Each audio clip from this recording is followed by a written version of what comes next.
In the last section, we generated a new project using Create React App. After it generated the project successfully, we then scrolled up a little bit and saw a message right here that said that we had to install 1,700 separate packages.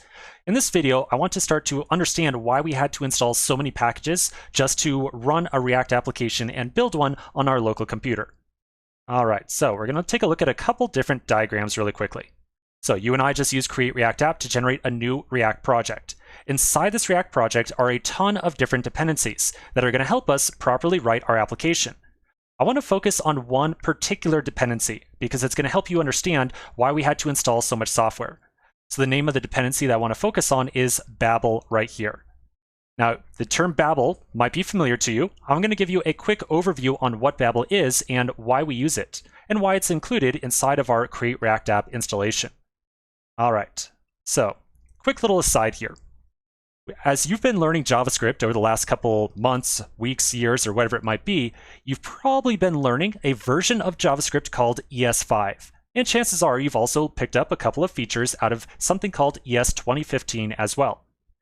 ES5 and ES 2015s are references to a version of JavaScript. Each version of JavaScript has a very particular set of features and syntax available to it. There are different versions of this ES spec for every year after 2015. So again, chances are you've learned a little bit about ES 2015. There's also an ES 2016, 17, 18, 19, and so on.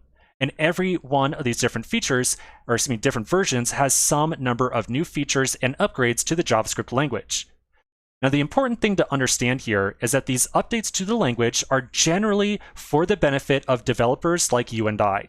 In other words, if we can make use of, say, ES 2017 JavaScript and use all the features in here and previous years as well, we're going to have a really good time because these newer versions of JavaScript have new syntax, new features available that makes your life and my life as developers a lot easier. So as much as possible, you and I want to run these newer versions of JavaScript. However, there's a little bit of an issue with this. So the JavaScript that you and I write has to eventually be executed on our user's browser. Remember, we ship down a JavaScript file to their browser, and the browser has to execute the JavaScript inside there. Now, certain browsers are not always held 100% up to date. At present, just about every single modern browser out there has excellent support for ES5 JavaScript. In other words, if you and I write ES5 JavaScript code, we can send it out to just about any version of browser, and that code is going to be executed just fine. The same is almost true of ES 2015 as well. All the new updates to JavaScript included in ES 2015 can generally be executed and handled by every modern browser. But as we start to look at later years, like 2016, 17, 18, 19, and 20, not all browsers, and barely any browsers for more recent years, have support for the changes to JavaScript that are included in those years. So we're essentially in a little bit of a conflict here. On the one hand, you and I want to use later years or later versions because they make our lives easy as developers, but on the flip side, our users cannot actually run the code that we're writing because their browsers do not support it. So in order to get around this, we make use of a tool called Bable. Bable is a command line tool that can take any version of JavaScript and spit out a newer version.